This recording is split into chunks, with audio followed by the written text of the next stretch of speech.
Seminario Universitario de Problemas Científicos y Filosóficos. Me ha pedido el coordinador de este seminario, el doctor Ambrosio Velasco Gómez, que presente a Juan Antonio mientras él se puede integrar un poquito más tarde. Entonces, bueno, para mí es la verdad un gusto poder presentar a Juan González. Voy a empezar con mis propias palabras porque la relevancia que tiene para nuestra temática de este semestre y del anterior, que tiene que ver con el trabajo interdisciplinario, no podía haber mejor ponente. Juan ha trabajado en las ciencias cognitivas desde hace, estábamos haciendo cuentas, ¿verdad?, por lo menos 30 años, y sobre todo ha sido, y estas son mis palabras, el pionero para impulsar las ciencias cognitivas en México. Es verdad que no está solo, también aquí presente el doctor José Luis Díaz ha sido alguien que lo ha promovido muchísimo, pero Juan ha logrado armar el 5 con todas las problemáticas y cuestiones que hay siempre en las universidades. Muchas felicidades, Juan. Él es profesor investigador de tiempo completo en Filosofía y Ciencias Cognitivas en la UAM, la Autónoma del Estado de Morelos, desde 1999. Es actualmente, y ya por algo de tiempo, director del Centro de Investigación de Ciencias Cognitivas, mejor conocido como el CIC, de esta misma universidad. Es cofundador del Departamento de Filosofía, del posgrado en Filosofía Contemporánea, del posgrado en Ciencias Cognitivas y del Centro de Investigación en Ciencias, ese mismo, ¿no?, del 5 en la UAM. Él es doctor en Ciencias Cognitivas por la École Polytechnique en Francia. Y algo aquí relevante es que su tutor fue Francisco Varela.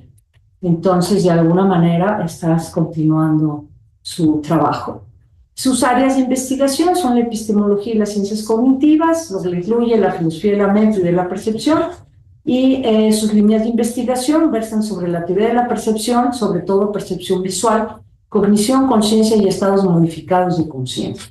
Esta es otra temática muy interesante en la que él ha sido también, creo que de alguna manera, pionero, sobre todo de reunir a los académicos con quienes pues ahora sí que practican o tienen prácticas donde se modifica el estado, los estados de conciencia. No sé si qué bien, pero espero que me entiendan. Y todo esto de manera interdisciplinaria. Entonces, Juan, creo que no lo dije, él es miembro de este seminario desde por lo menos hace 20 años, cuando nuestro querido amigo Víctor Estamano era el coordinador. Entonces, bueno, simplemente estamos invitando a alguien de casa y pues te dejo la palabra, Juan. Qué bueno que viniste, y además trajo a algunos estudiantes y colegas del 5, lo cual pues siempre es un gusto recibir gente en este instituto. Muchas gracias. Gracias. Me da mucho gusto estar aquí en el Instituto de Investigaciones Filosóficas en la UNAM, y en el marco de este seminario de problemas científicos y filosóficos. Hacía mucho tiempo que no hablaba en el marco de este seminario, y aproveché la oportunidad de que se está manejando el tema de la interdisciplina en este seminario para intervenir. Antes de comenzar, yo quiero hacer 2 precisiones. Efectivamente, yo me doctoré con el doctor Francisco Varela, y de cierta manera sí considero que estoy siguiendo con su trabajo, pero no tanto como varelista, sino más bien como un entusiasta de las ciencias cognitivas, como lo fue él, con ideas atrevidas, con paradigmas novedosos, y en ese sentido sí me reconozco con el trabajo del doctor Francisco Varela, incluyendo la misma interdisciplina. Y por otro lado, también quiero reconocerle al doctor José Luis Díaz, aquí presente, el trabajo que él mismo ha hecho en el ámbito de las ciencias cognitivas, porque antes de regresar yo a este país, por lo que hemos hablado, sé que hubo esfuerzos para establecer las ciencias cognitivas institucionalmente, y el doctor Díaz estuvo ahí. No se logró en ese momento, creo que la coyuntura quizás no era la mejor, pero el trabajo está ahí, y no solamente de manera administrativa o institucional, sino también académica, como lo podemos ver en las obras del mismo doctor Díaz, que incluyen el trabajo en estados alterados de conciencia. Entonces, a ese doble título también le reconozco el carácter pionero del doctor Díaz en estos rubros. Muchas gracias por la invitación que me han hecho. Vengo aquí para hacer un análisis teórico, pero también hablar desde la práctica, que creo que debe nutrir la teoría. Y esta práctica la tengo a título doble como investigador del centro del 5, allá en Morelos, pero también como director del centro que dirijo desde hace 8 años casi. Y entonces esto me permite tener una doble visión, en tanto que profesor investigador del centro y de la universidad, pero también como director y administrativo, y que creo que es importante tomar los dos puntos de vista.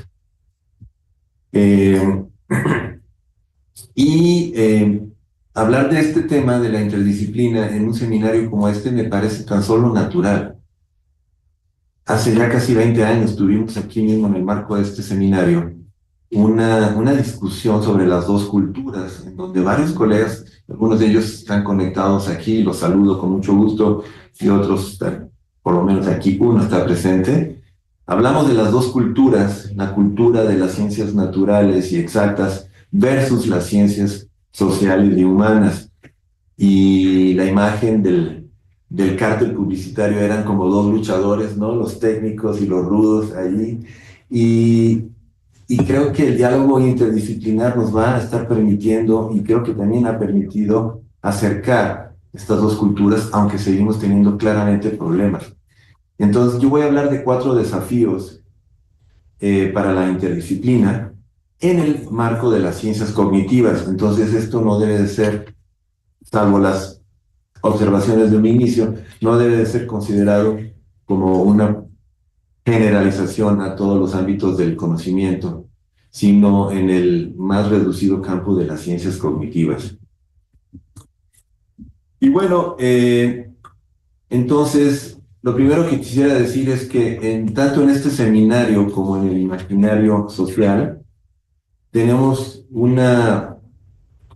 pienso yo, una admiración, o por lo menos una tendencia a la polimatía.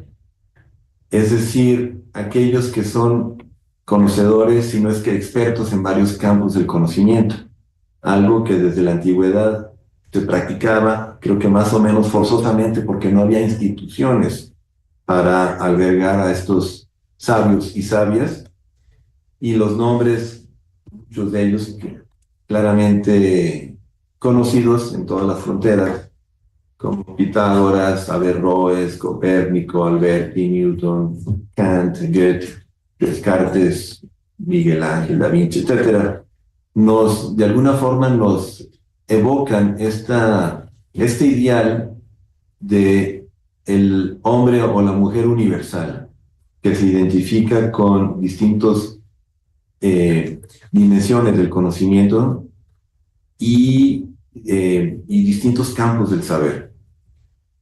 Entonces, un polímata lo podemos definir como alguien que tiene la capacidad de abarcar conocimientos sobre campos diversos en las ciencias, artes y humanidades, según frase atribuida a Leonardo da Vinci.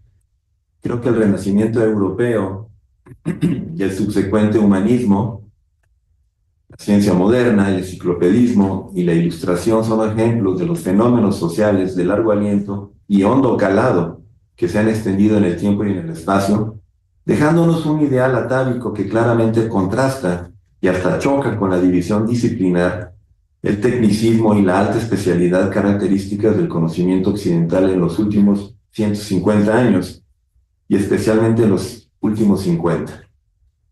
Tuve la fortuna de entrevistar y conocer al doctor Noam Chomsky hace unos 4 años, y justamente una de las preguntas que le hice fue sobre su postura frente al conocimiento interdisciplinar y la interdisciplina. Y lo primero que me contestó de manera inmediata es: siempre lo hemos hecho. O sea, no es nada nuevo. Me dice, la disciplina es una invención de hace siglo y medio, ¿no? Que por cuestiones que ahorita no vienen al caso, aunque los tocaremos en un apartado más adelante, razones administrativas esencialmente, ¿no? Se han dividido en estos campos, pero con la consiguiente fragmentación y aislamiento de estos campos del saber. Entonces, parte de lo que yo vengo a preguntarme y quisiera dejar tiempo para que todos lo pudiéramos discutir en conjunto es si este ideal está ya fuera de alcance, ¿no? Porque sabemos claramente que por la disciplinariedad, pero también la especialidad y el tecnicismo en muchos campos de saber, no podemos pretender abarcar todo, ¿no? Como se hizo en algún momento. Entonces, me pregunto si sería ingenuo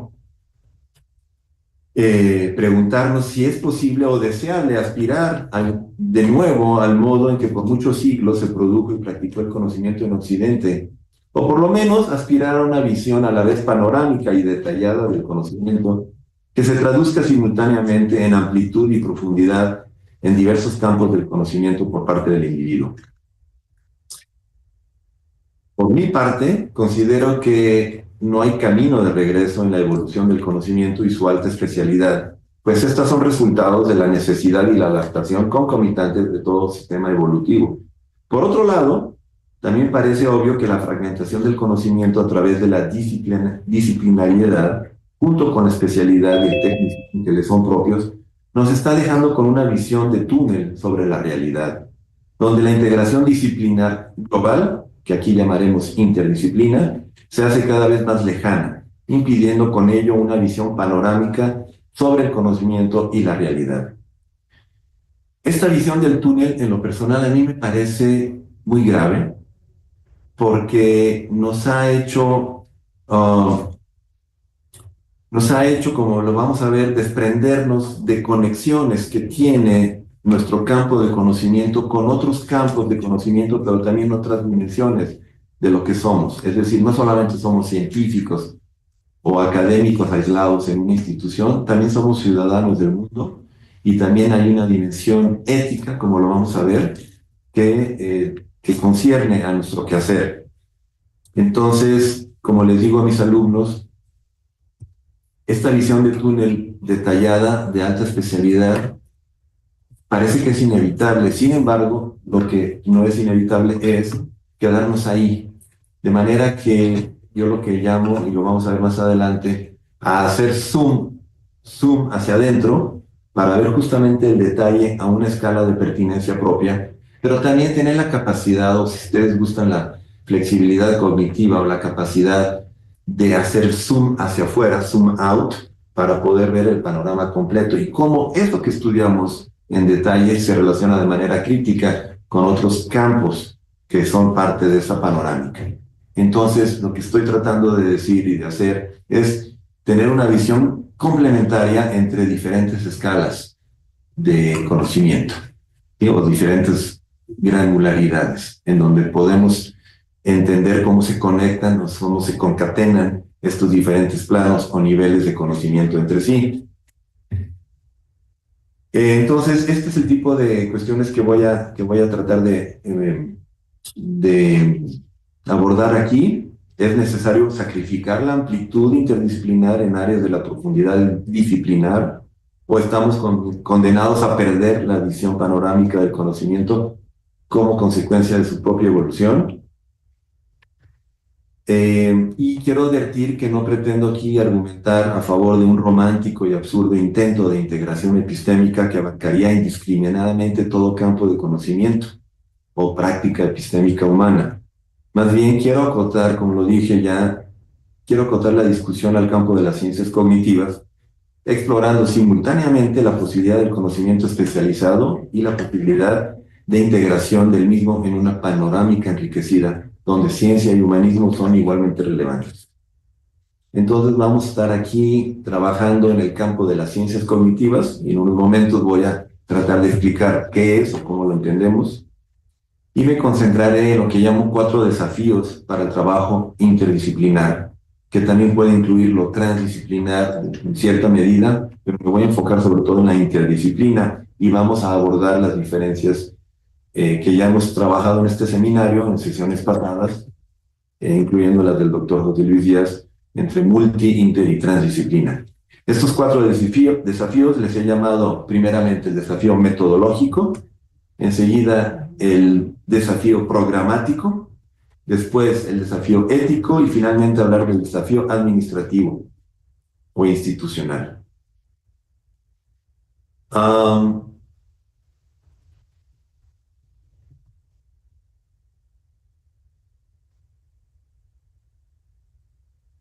¿Qué son las ciencias cognitivas?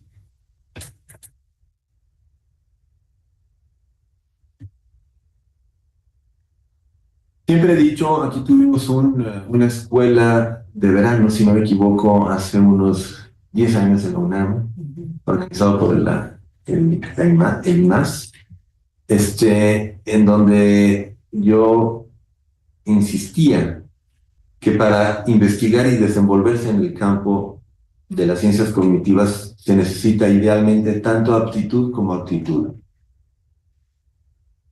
Aptitud en tanto que capacidad intelectual general y actitud en tanto que apertura al diálogo y disposición para dejar inercias monodisciplinares y aprender de otras disciplinas y paradigmas. Lo primero, la aptitud quizás dependa de una determinación innata, por lo menos en cierta medida, pero lo segundo ciertamente no, la actitud. De hecho, me parece que en este sentido, la actitud requerida en las ciencias cognitivas descansa no solo sobre cierta robustez epistemológica, sino en última instancia también sobre un posicionamiento ético por parte del individuo, siendo ambos rasgos adquiridos, como esto lo vamos a estar abordando también más adelante. Pero más que argumentar y defender esto, en esta intervención asumiré a manera de axioma que la actitud requerida para desempeñarse óptimamente en el campo de las ciencias cognitivas, y creo que en realidad en cualquier otro campo, implica a la vez un autocuestionamiento epistemológico, cuyo ejercicio redunda en una robustez del mismo orden y un precepto ético básico, la incondicional apertura al diálogo y a otros puntos de vista que pueden desafiar nuestro propio marco epistemológico de referencia y nuestros valores aún. A su vez, dicho autocuestionamiento puede amenazar aspectos de nuestra identidad y, por lo tanto, sacarnos de nuestra zona de confort en un sentido psicológico y doxástico, ya que una auténtica apertura al diálogo y otras perspectivas sobre la realidad pone en riesgo, en principio, lo que creemos y eventualmente lo que creemos ser. Voy a pasar entonces a hablar de el primer desafío, dejando en claro que las ciencias cognitivas se dedican al estudio de la cognición, típicamente a través de distintas funciones ya consagradas en el ámbito, como son la percepción, el lenguaje, la memoria, la atención, las emociones, la acción, el razonamiento, la toma de decisiones, etc. Entonces, eso es lo que hacemos en las ciencias cognitivas y lo trabajamos desde diferentes puntos de vista, paradigmas y también niveles de análisis. Siendo así, me voy a referir a las ciencias cognitivas en el plural como una constelación que justamente se dedica al estudio empírico, conceptual, fenomenológico de algunas o varias de estas funciones cognitivas. Y para más adelante voy a dejar un pequeño apartado para que discutamos si se puede seguir hablando o si se ha podido hablar en algún momento de ciencia cognitiva y no de ciencias cognitivas, lo cual no es anodino. Entonces, el primer desafío es el desafío metodológico, como ya lo anuncié, y el tema de la metodología es clave para pretender investigar un objeto o tema particular en una arena iluminada por distintas disciplinas. Es, por lo tanto, imperativo tener en claro el objetivo, la justificación y el modo de interacción entre las disciplinas participantes. En el caso de las ciencias cognitivas hay un famoso hexágono, también ya consagrado en el ámbito, que nos habla de las neurociencias, de la filosofía, de la psicología, de la inteligencia artificial, de la antropología y de la lingüística, para abordar estas funciones o la cognición en general. Podemos quitar o podemos agregar algunas, esto es negociable, me parece, pero estas seis, digamos, son las famosas del hexágono, ya casi legendario, fundacional. Entonces, estas son las distintas disciplinas, digamos, de base a las que me voy a estar refiriendo. Y podemos, permítanme, por favor. Entonces decía así que el tema de la metodología es clave para investigar este tipo de objetos o temas de los que estamos hablando, ¿sí? So pena de crear una cacofonía sinfónica, o peor aún, de creer falsamente que se avanzó en la cabal comprensión o explicación del objeto o tema considerado y en realidad no llegar a ningún lado. Y esto es algo de las críticas que hacen a la interdisciplina, incluyendo dentro de las ciencias cognitivas algunos críticos. Pero como veremos, como veremos, la colaboración entre disciplinas parece indispensable en la investigación de objetos complejos. Y la cognición es uno de estos objetos, aunque objetos complejos hay muchos, ciertamente. Aquí voy a citar al doctor José Luis Díaz, pionero de las ciencias cognitivas en México, quien preconizaba ya dicha colaboración explícitamente desde mediados de los años 70 en relación, en este caso, a los estados alterados de conciencia y a los alucinógenos que provocan esto, en tanto que objetos complejos. Y aquí lo cito, nos dice: las implicaciones y características de los alucinógenos requieren de un grupo multidisciplinario de estudio que de forma ideal contara con los recursos necesarios para estudiar una planta en todas sus facetas. Este artículo del doctor Díaz a mí me inspiró, junto con otros autores, para redactar un artículo hace ya varios años sobre la ontología de las plantas sagradas o de las plantas alucinógenas, y justamente donde digo que para entender plenamente una planta de estas no la podemos reducir a su mera química, o ni siquiera a su mera farmacología. Tenemos que, en estos diferentes planos de realidad, tenemos que considerar todo lo que es un objeto, incluyendo sus diferentes utilizaciones y contextos, pero no vamos a entrar ahorita en eso.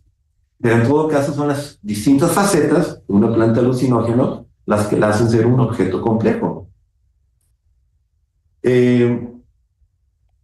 Bueno, más tarde en ese mismo texto, haciendo referencia a su propia trayectoria de investigación sobre algunos psicotrópicos vegetales en México, el doctor Díaz nos dice, otra vez cito: se ha intentado abordar el tema tanto desde el punto de vista de la labor de investigación como la presentación de los datos de una manera multidisciplinaria. Consideramos que el interés del estudio de los alucinógenos estriba justamente en la amplitud de sus implicaciones y que los conocimientos que de él surjan los habrán hecho con la metodología y podrán ser aplicados a disciplinas aparentemente tan distantes como la etnología, la ecología, la psiquiatría o la neuroquímica. Fin de cita. Aquí el doctor Díaz utiliza el término multidisciplina de una manera que yo podría considerar interdisciplina, pero creo que no tenemos que detenernos tanto en eso. Porque aunque multidisciplina, como ya lo hemos visto aquí, podemos equipararlo a un método que simplemente reúne distintas disciplinas o campos de saber en torno a un mismo tema. La interdisciplina no solamente establece estos lazos, digamos, verticales hacia el objeto de estudio, sino también horizontales entre ellas para una retroalimentación mutua. En realidad, dependiendo de la problematización a la que se sujete, prácticamente todo objeto o tema puede ser o convertirse en objeto complejo. Y aunque estoy sin duda de acuerdo con el doctor Díaz en que el estudio integral de una planta psicotrópica, en tanto que objeto complejo, exige en efecto un acercamiento sistémico, también podemos llamarle holista o interdisciplinar,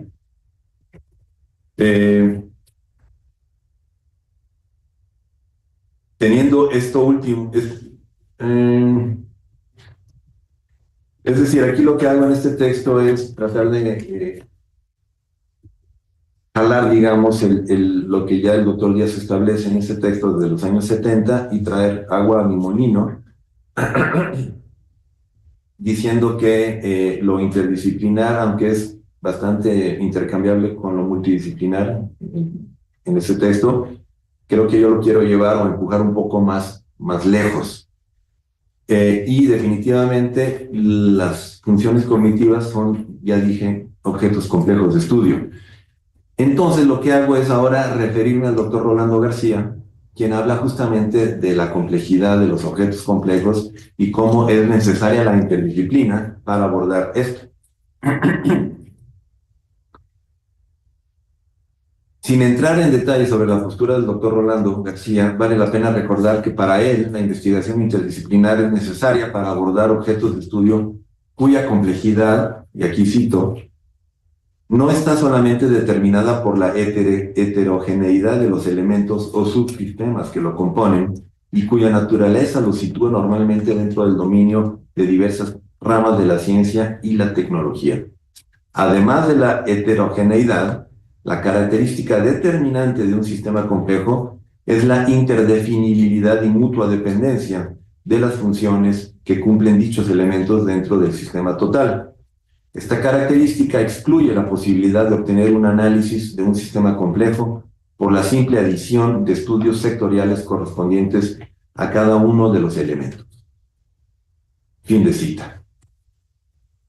Más adelante, el doctor García nos dice que la metodología del trabajo interdisciplinario responde a, y otra vez cito, a la necesidad de lograr una síntesis integradora de los elementos del análisis provenientes de tres fuentes. Uno, el objeto de estudio, es decir, el sistema complejo. Dos, el marco conceptual desde el cual se aborda el objeto de estudio.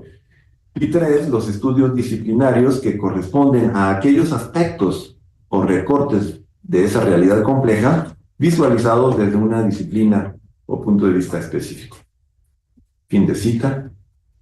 Siendo el objetivo final, nos dice el doctor García, llegar a una interpretación sistémica de la problemática original que presenta el objeto de estudio. A partir de lo anterior, parece claro que la cabal comprensión de la correcta interpretación sistémica de la cognición o cualquiera de sus funciones requiere que la consideremos como un objeto polivalente o como un sistema. Aquí me meto entonces yo a argumentar por una visión más bien wittgensteiniana, según la cual el significado es el uso. Estamos hablando de un segundo Wittgenstein, y en este sentido parecería que la cabal comprensión de un objeto complejo requerirá de un análisis multinivel y holista que permita una aprehensión conceptual rica y robusta del mismo, o que permita al menos la identificación de los principales rasgos conceptuales y contextuales con que se puede o se debe entender dicho objeto. Entonces aquí lo que estoy diciendo es que si tomamos esta postura wittgensteiniana del significado como uso y lo insertamos en una forma de vida, entonces lo que será complejo en un contexto particular será función de estos diferentes niveles de una forma de vida que sabemos abarca prácticamente todo nuestro universo conceptual. Entonces, en este sentido, un objeto complejo puede tener una riqueza conceptual pues, prácticamente.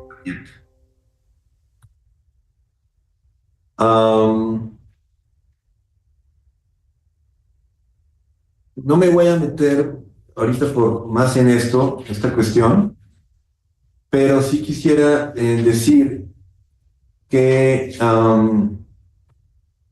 la cuestión metodológica es fundamental cuando hablamos de interdisciplina, y esto lo digo en tanto que investigador, pero también como director que les decía, que es un problema que nos topamos una y otra vez, porque lo que vemos es que hay conceptos que necesitamos explicitar, que a veces los tomamos, los damos por sentados en algún campo de conocimiento, pero que no son leídos de esa manera en otro campo de conocimiento. Digo, pensemos en el concepto de representación, ¿no? Que podemos en distintos campos de estudio, ¿no? En antropología, en neurociencias, psicología y por supuesto en filosofía, entender de diferentes maneras. Entonces, el asunto que yo trato de entender aquí es cómo podemos solventar la cuestión metodológica, ¿sí? Cuando hacemos interdisciplina. Entonces, siempre he abogado por la necesidad de una especie de lo que llamo una plataforma conceptual, en la cual podamos tener una especie de intercambio, una arena, digamos, conceptual, horizontal, entre distintas disciplinas, mínimamente, una arena mínimamente.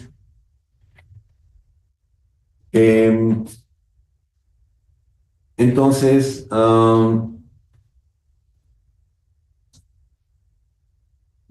lo que estoy diciendo, lo que estoy tratando de argumentar es que para analizar cabalmente o apropiadamente, completamente, adecuadamente un objeto complejo, necesitamos tomar en cuenta su ontología. Y como ya vimos, la ontología misma es compleja y también depende por lo menos parcialmente del contexto.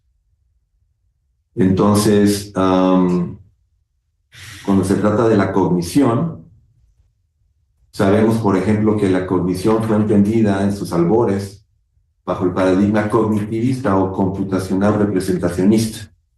Y eso nos llevó adelante y pudimos construir máquinas de ajedrez y computadoras digitales muy eficientes. Pero dejaba fuera algo muy importante, empezando por el cuerpo, la situación, empezando por los afectos, las emociones. Entonces, si no tomamos en cuenta esos aspectos ontológicos de lo que es, en este caso, la cognición, el método, digamos, pues sí, podrá ser muy exitoso, pero en una parcela de la realidad muy pequeño, muy limitado. Yo he trabajado, no es accidente, bajo el paradigma, sobre todo en activista, justamente, Francisco Varela fue uno de los pioneros justamente en echar adelante esto. Y ahí vamos a ver que el pecado puede ser el contrario. Ahí quizás es abarcar demasiado en la ontología de los objetos, y en este caso de la cognición, y el problema metodológico es todavía mayor. ¿Cómo hacemos para integrar todo esto? ¿Cuál es nuestra unidad de análisis? Algo que también estuvimos discutiendo en la última sesión que estuve aquí yo. Entonces, como que el camino del medio se encuentra en algún punto entre estos dos extremos, y es lo que yo he tratado de hacer a través de lo que llamo un sistema de análisis, perdón, un método de análisis multinivel. Y esta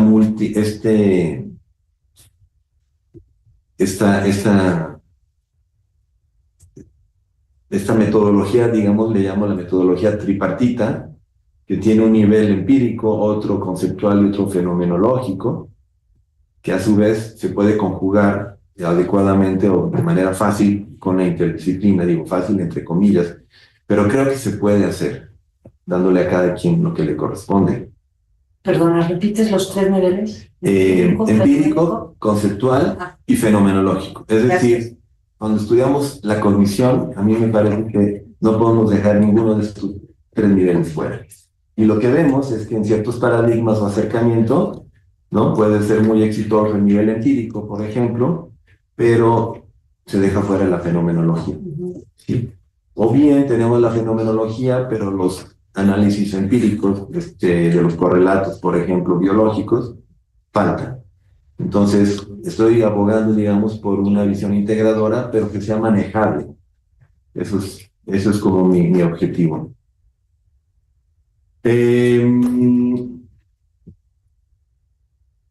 Entonces, este tipo de análisis que estoy proponiendo, de acercamiento, sin duda es cognitivamente oneroso, ciertamente más que un análisis unidimensional, reduccionista o monodisciplinar, también es ciertamente más rico y completo.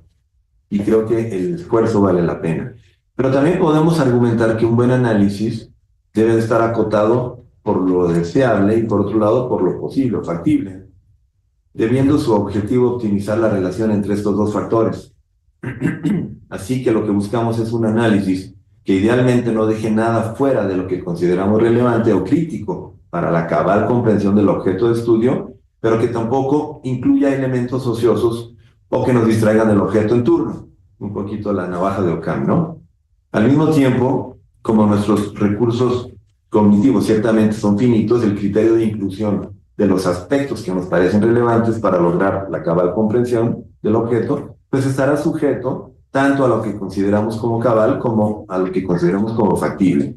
Así pues, el criterio pasa de ser meramente teórico a ser pragmático en un vaivén pendular que permite encontrar el punto óptimo entre lo deseable y lo factible. Y finalmente, también podríamos responder que el número y tipo de capas o aspectos que exigen un análisis sistémico de orden interdisciplinar y óptimo no es algo que se pueda establecer a priori o de forma algorítmica. Pues, como hemos visto, la ontología de los objetos que estamos estudiando es perspectivista y también dependiente del contexto, de manera que el análisis de facto de ciertos aspectos del objeto serán capturados y otros no. Y claro está que entre más aspectos del objeto sean capturados, más costoso, pero más completo será el análisis. De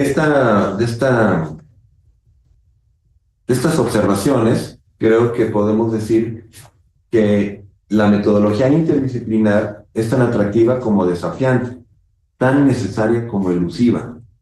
Y si bien reconocemos sin titubeos la complejidad inherente al estudio de los objetos complejos en general y de las funciones cognitivas en particular, también reconocemos las limitaciones metodológicas que acarrea un estudio que pretendemos interdisciplinar, que es lo que estamos tratando de hacer aquí.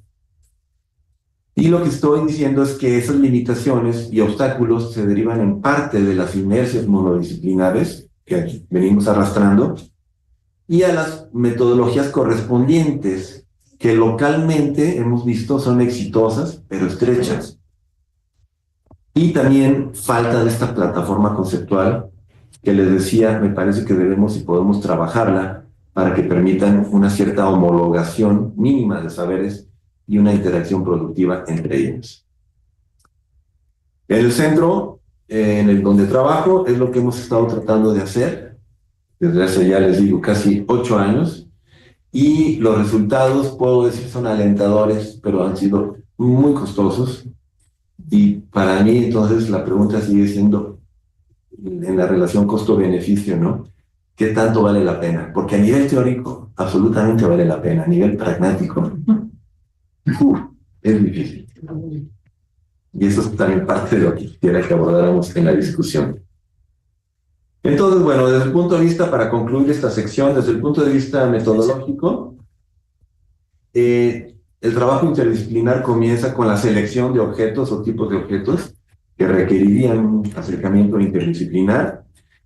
Después habría que identificar la situación o circunstancia en la que se encuentra el objeto de investigación al ser estudiado. Y después tenemos que seleccionar las disciplinas que consideramos relevantes para abordar el objeto y o la situación, y una vez identificadas estas, el siguiente problema sería establecer la plataforma conceptual metodológica que he venido mencionando. Esto es algo que tratamos de hacer también en nuestro centro con los posgrados que tenemos, porque los comités tutorales obligatoriamente tienen que ser interdisciplinares, ¿no? Son 3 para maestría y 5 para doctorado. Entonces, no tienen que ser absolutamente diversos, pero mínimamente diversos. Entonces, empezamos hace ya 15 años con la maestría, donde pedíamos que de los 3, por lo menos 2 fueran diferentes. En el doctorado, que abrimos hace 6 años, ahí pedimos igualmente que hubiera de los 5, también por lo menos 2 diferentes, pero veíamos que no era suficiente, incluyendo la misma maestría, e intentamos elevar el número de distintas disciplinas de los comités y hubo mucha resistencia, ¿no? Entonces, parte también de lo que quisiera que discutiéramos cuando se trata allá de la práctica, ¿no? Sin embargo, esa es la idea, ¿no? Asegurar, garantizar que haya una mínima de diversidad en los comités tutorales para nuestros estudiantes, para exponerlos justamente a otros campos de saber y a otras disciplinas, siempre y cuando sean relevantes para el tema que trabajan, porque trabajamos temáticamente nosotros, ¿sí?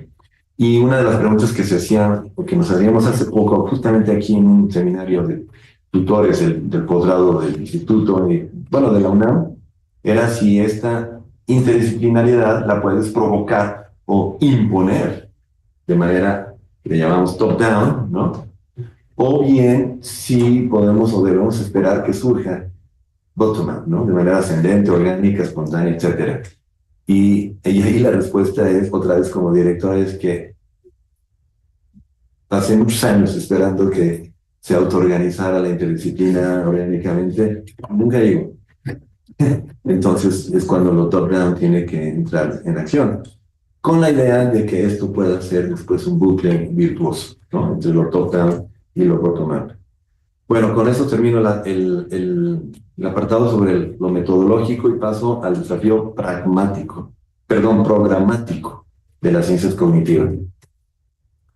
Que por cierto, algo que ya no mencioné, pero hay un artículo muy interesante que leí hace ya algún tiempo y que recientemente el doctor Jesús Ramírez Bermúdez citó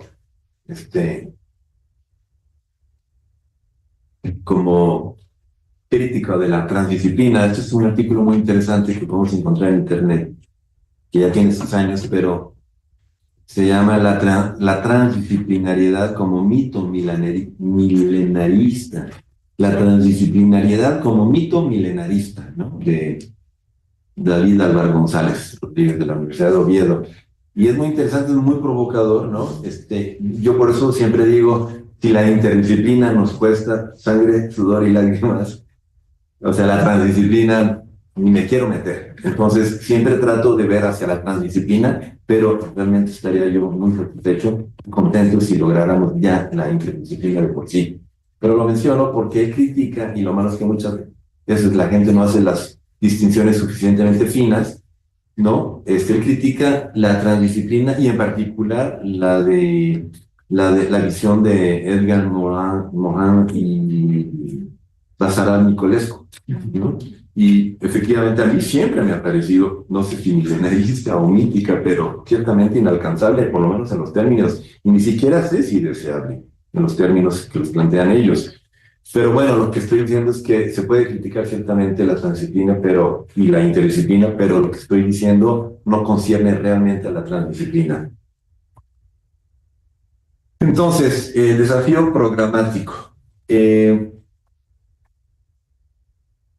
el 2019, hace 5 años, Rafael Núñez y colaboradores causaron revuelo recientemente al cuestionar el supuesto éxito que habían tenido o han tenido las ciencias cognitivas, aunque él desde un principio tiene el cuidado de distinguir entre ciencias cognitivas y ciencia cognitiva.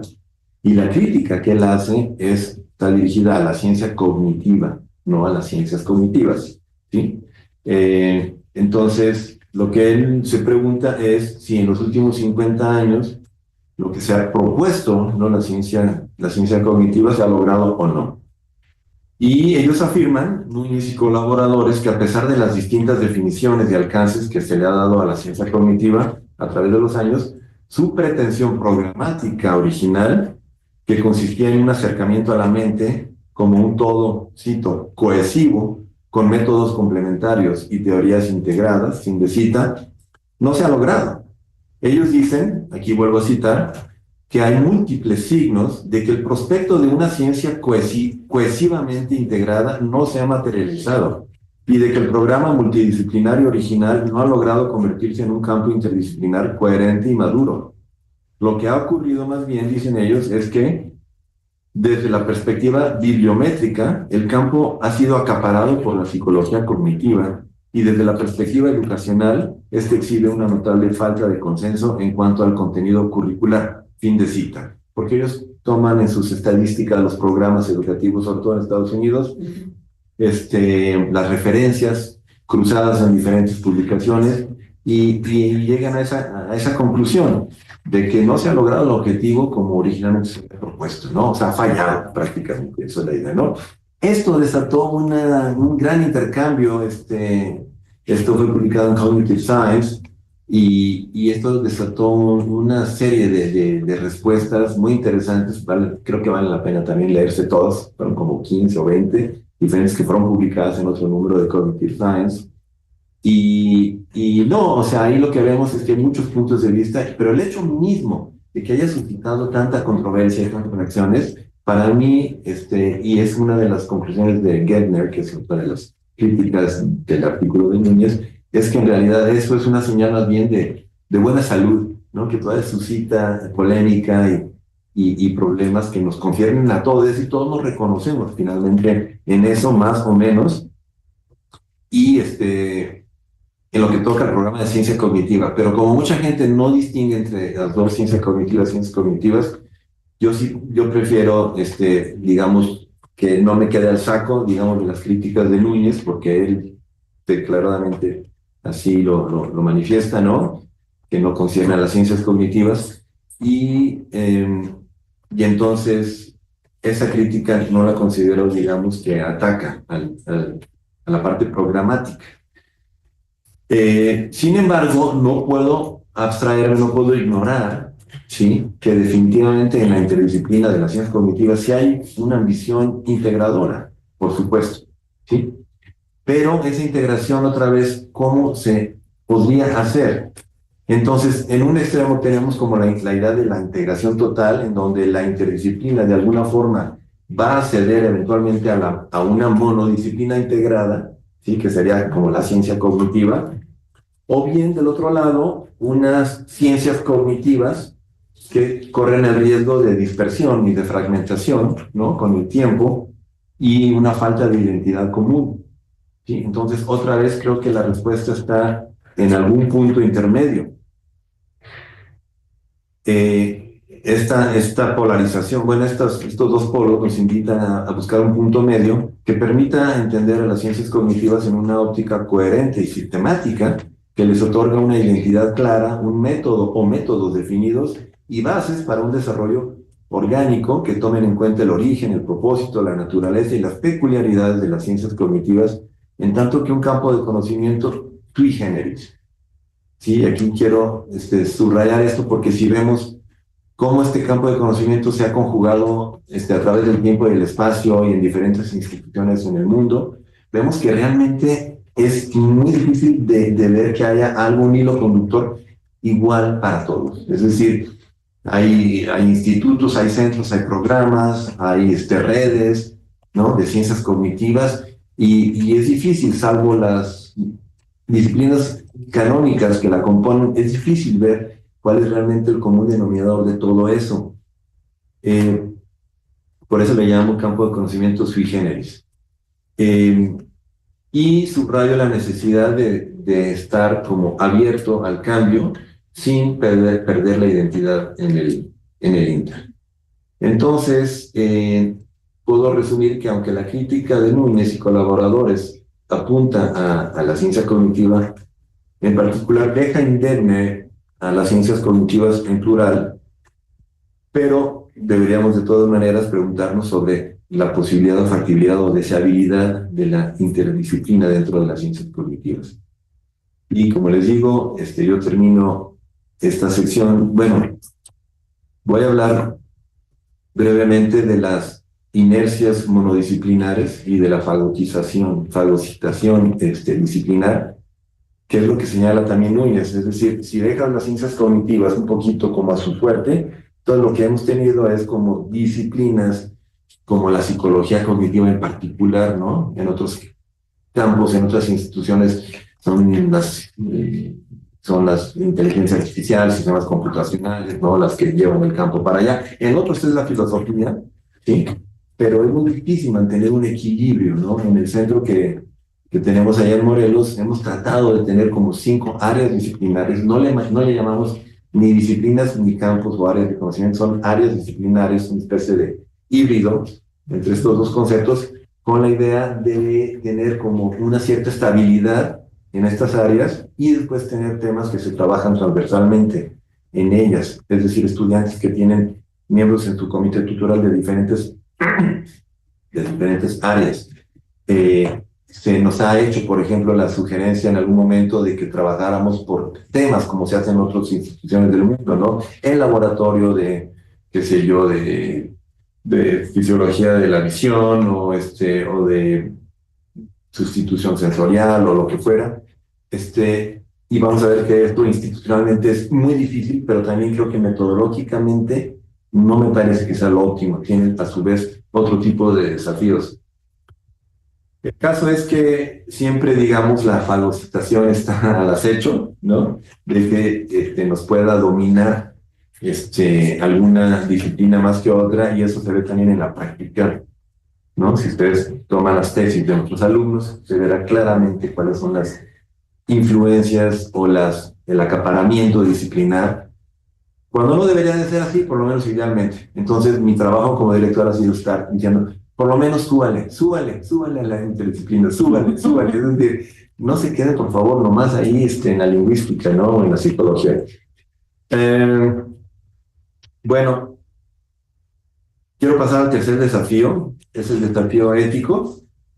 Y de entrada, uno se podría preguntar qué hace la ética, ¿no? En las ciencias cognitivas. Y aquí me voy a referir no a la dimensión ética de la investigación o cuáles son los aspectos que podríamos pensar. No, en realidad a lo que se refiere esto es a lo que llama la doctora Vanelli de Argentina, las virtudes intelectuales que se necesitan para ser interdisciplinas.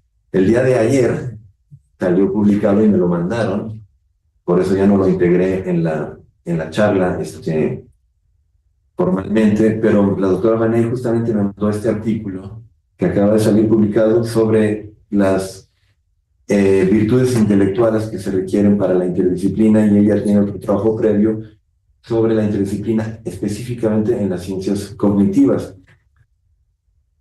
Les decía yo en un inicio que creo en la posibilidad, pero la deseabilidad también, de la flexibilidad cognitiva para poder hacer zoom in y zoom out, zoom adentro y zoom afuera en las distintas capas y aspectos de la realidad, para tener un campo panorámico del conocimiento y del mundo que percibimos.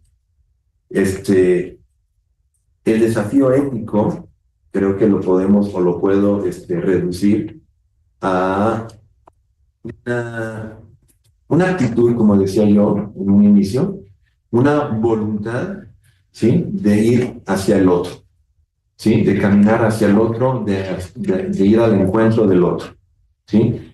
Hemos insistido y todo el mundo dice que la naturaleza dialógica de la interdisciplina es fundamental, sí, pero se dice más fácil, ¿verdad?, de lo que se hace. Porque en la práctica, como investigador y también como director, yo lo que veo es que estas inercias disciplinares son muy fuertes, pero también incluyen la dimensión psicológica.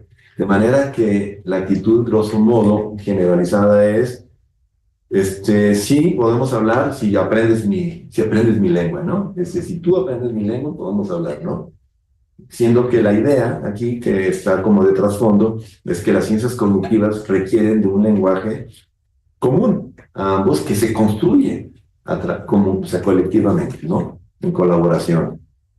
Entonces, la doctora Vanelli, en estas dos publicaciones que mencioné, hace un estudio estadístico, ¿no?, de los que practican ciencias cognitivas, y lo que encuentra, lo que sale, digamos, en conclusión, a mí me pareció muy interesante este estudio, y que está nuevecito, lo que resulta a final de cuentas es que hay 4 virtudes intelectuales. Ella también hace referencia a la epistemología de virtudes de Ernesto Sosa para apuntalar su propio estudio, y lo que resulta, y les digo, esto apenas salió ayer, es que hay 4 dimensiones, ¿sí?, en donde estas virtudes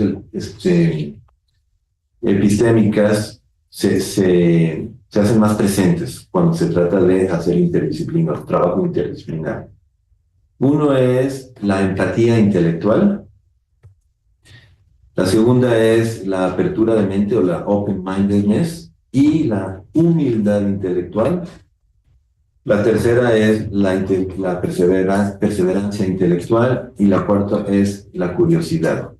En el estudio previo que ya mencioné, ella detecta aproximadamente 8 virtudes que son relevantes para entender el diálogo interdisciplinar, pero creo que la que sale más calificada es la apertura y la humildad, ¿sí? Y de hecho lo que nos dice la doctora Vanelli es que van de la mano las dos, ¿no? Porque esta apertura a su vez requiere cierta humildad. Es curioso, ¿no? Por eso decía que la dimensión ética, ¿no?, del autoconcepto, ¿no? Si me considero suficientemente completo, ¿no?, como para no tener la necesidad de abrirme, ¿sí? O que estoy yo lo explico más psicológicamente como una zona de confort y una inercia que nos mantiene ahí. Simplemente es más fácil hacer lo que ya conoces, de la forma que ya conoces, sobre todo cuando estamos presionados por las instituciones, ¿no? Que nos evalúan y que también nos dan nuestra beca. Entonces, se puede hacer un círculo vicioso muy fácilmente. Y justamente es con lo que voy a estar terminando, eso, la dimensión institucional y administrativa. Pero bueno, esto de la dimensión ética es esencialmente esto, ¿sí?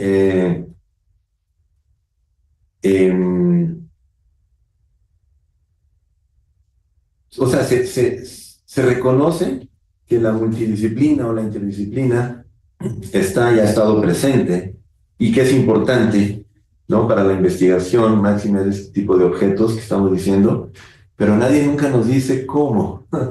Es muy curioso, ¿no? Entonces, yo la verdad abordé este problema de la interdisciplina, así como lo estoy diciendo ahora formalmente, hace pocos años, y forzado, o sea, no era parte de mis líneas de investigación ni nada, pero he estado forzado a meterme y a tomármelo en serio si vamos a decir que somos o que hacemos interdisciplinas. ¿Sí? Entonces, esto fue lo que a mí me llevó y con lo que me he topado es justamente que esta barrera psicológica por parte de los actores es fundamental. Y aquí lo estamos explicitando en un estudio empírico, ¿no? En donde resulta que estas virtudes son esenciales para la práctica de este diálogo interdisciplinar. Entonces, bueno, esto es lo que digo en la tercera parte. Y finalmente termino, para que tengamos algo de tiempo de discusión, con el cuarto desafío, que le llamo el desafío administrativo en las ciencias cognitivas. Este desafío, como ya se podrán imaginar, concierne la estructura en la que estamos inmersos los practicantes, los investigadores. No soy sociólogo, pero, ni antropólogo, pero está bien estudiado, ¿no? Justamente los fenómenos académicos, cómo se organizan y cómo se desarrollan en el seno de las instituciones. En pocas palabras, cómo, y seguramente aquí colegas que conocen muy bien este fenómeno, ¿no? Cómo cuando hacemos investigación, esa investigación no atañe, directamente atañe tu objeto de investigación, pero el marco institucional que te encuadra es también determinante para los resultados que tú logras, ¿no? Esto en sociología de la ciencia ya fue señalado hace mucho tiempo, pero en un contexto más actual y en particular mexicano, podemos, creo, o deberíamos de empezar a entender cómo esto nos ha inhibido, ¿no? Es decir, cómo este diálogo interdisciplinar que tanto necesitamos al mismo tiempo ha sido inhibido. Y es paradójico, si no es que contradictorio, porque por lo menos en mi universidad, pero lo estoy viendo a nivel nacional, con la creación, por ejemplo, del área número 9, en el SNI, que tanto esperamos muchos de nosotros, que es el área de investigación, le llaman ellos multidisciplinaria, pero está bien, me basta, ¿no? Pero ya es una nueva área, aquí del SNI, es decir, es una realidad que ya está aquí. En nuestro modelo universitario que se dio el año pasado en la UAM, se menciona 64 veces la palabra multidisciplina, interdisciplina y transdisciplina, y nos están como bombardeando todo el tiempo, ¿no? De cómo que debemos hacerlo. Sin embargo, no nos dicen cómo, ni nos dan los medios de hacerlo. ¿Por qué? Porque el sistema, como por defecto establecido, es más bien premiar la monodisciplina y tu campo disciplinar. Entonces, se retroalimenta de una manera bastante perversa, porque por un lado te dicen, haz esto o así deberías hacerlo, pero por otro lado no te doy los medios y más bien casi es como es coercitivo, ¿no? Y con justa razón, ¿no? Muchos colegas me dicen, oye, pero mis publicaciones, y yo los mando y tengo casos muy cercanos, ¿no? Oye, yo mando un artículo que considero interdisciplinar, me lo rechazan de esa revista porque me dicen que ahí no cabe, que no es antropología. Entonces me dicen que lo mande a lingüística o psicología, y allá tampoco cabe, ¿no? Tengo un colega que de hecho ya manda sus artículos con un instructivo de cómo debe ser leído.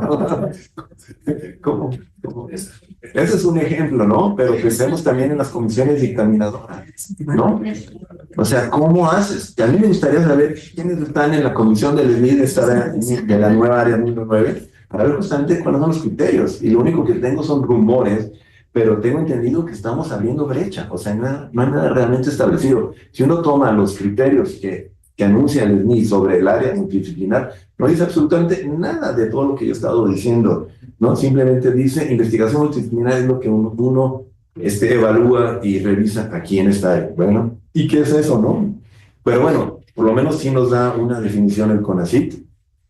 La definición, por ejemplo, que yo tomo, que nos viene de unas convocatorias recientes para proyectos de investigación interdisciplinar o multidisciplinar, como le llaman ellos, es propuestas formuladas en aspectos básicos de más de una disciplina, en donde se note claramente la participación y división de las diferentes áreas o disciplinas del conocimiento en la solución de un proyecto de investigación que por su complejidad no puede resolverlo una disciplina individualmente. Utilizar una herramienta o técnica de otra área del conocimiento diferente a la de la propuesta no implica que esta sea considerada multidisciplinaria. ¿Sería? Entonces, tiene que citar. Entonces, no nos dejan en claro realmente cómo se hace, o sea, qué es y cómo se hace, ¿no? Y a esto les digo, agrego el modelo universitario, pero también la SEP ya sacó otra cosa también sobre la interdisciplina. Entonces,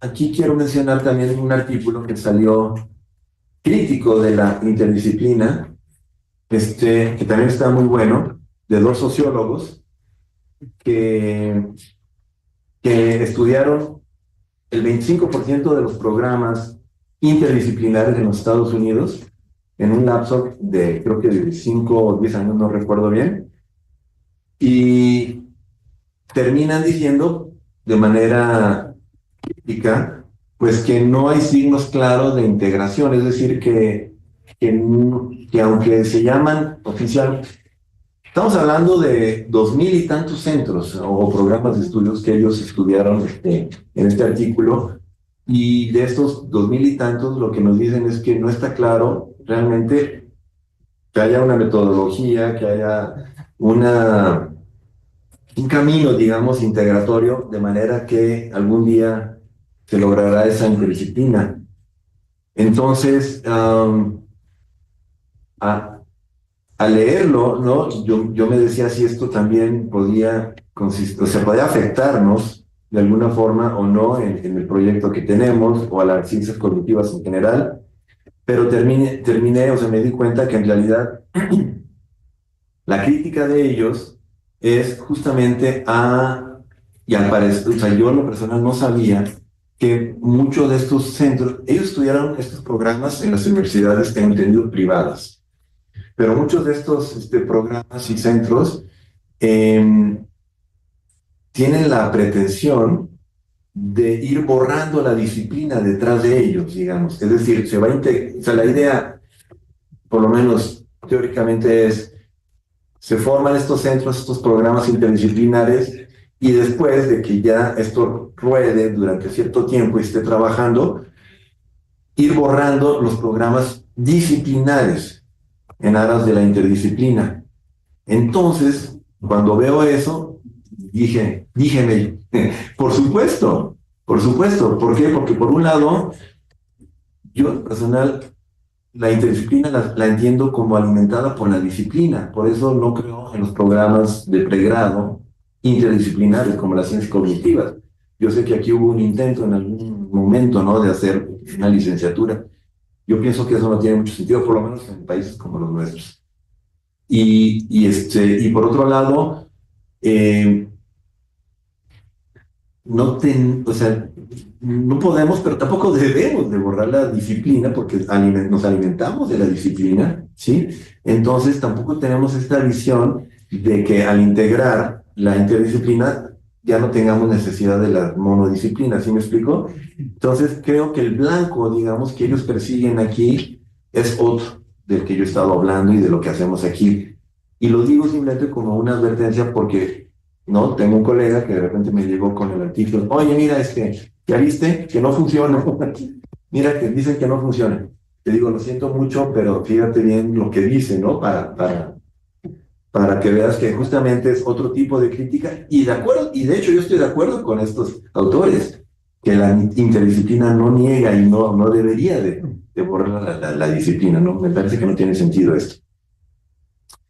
Yo creo que, bueno, quiero decir que voy a leer solamente las conclusiones y paso la palabra.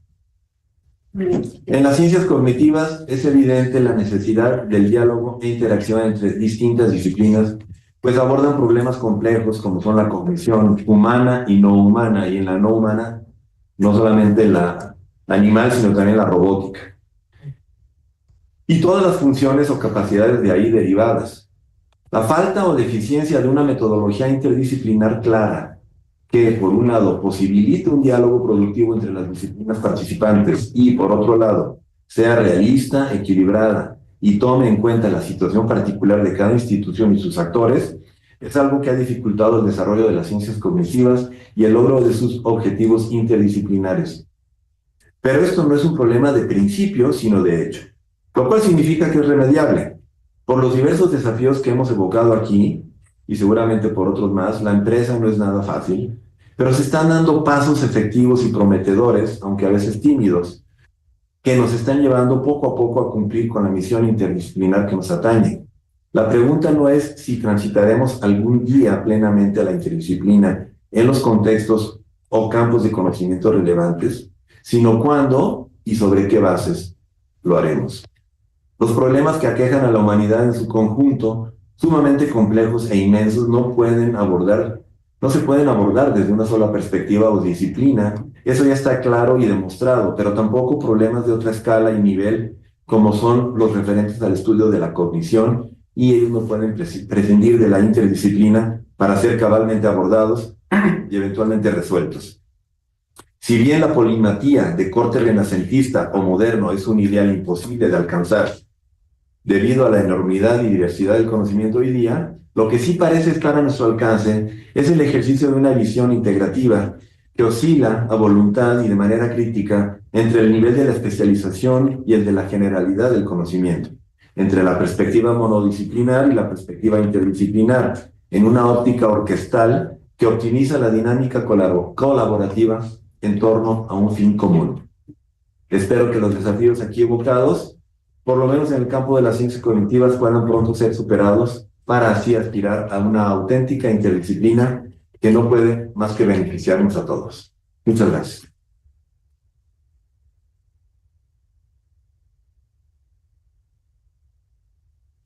Yo tengo una pregunta. Muy bien, sí, muchísimas gracias, Juan. Por favor, preguntas. Generalmente lo que hacemos es alternar nos acompañan presencialmente, empezamos contigo y luego abrimos con los colegas del seminario, quienes tienen también preguntas. Veo que tú también tienes una pregunta. Por favor. A ver, doctor Juan González, yo estoy segura de que la interdisciplina también se dificulta por propios problemas cognitivos, y me refiero a la capacidad de la memoria. Y me gustaría saber si se ha hecho algún estudio sobre es que la energía cognitiva que se requiere para la interdisciplina es mucho mayor. Es mucho más fácil aprenderte tu propio vocabulario, de tu propia ciencia, de donde fuiste formado, que estar incorporando. A lo mejor también se refiere a que generar un lenguaje interdisciplinario, transdisciplinario, abordar un problema complejo y todo, pues requiere muchísima energía. ¿Habrá un estudio de memoria que aborden la memoria en términos de interdisciplinariedad? Los tipos de memoria, ¿no? No estoy al tanto de eso, quizás el doctor Díaz nos pueda ilustrar sobre eso, pero lo que sí quiero decir es que creo que tiene razón en el sentido de que o sea, el cerebro trabaja en low working memory, o sea, no le gusta aprenderse cosas. O sea, es una cuestión de capacidad y ciertamente pienso que requiere un manejo de información serial y paralelo, este tipo de propuesta. En ese sentido, sí creo que se requieren ciertas habilidades o aptitudes cognitivas que se pueden desarrollar.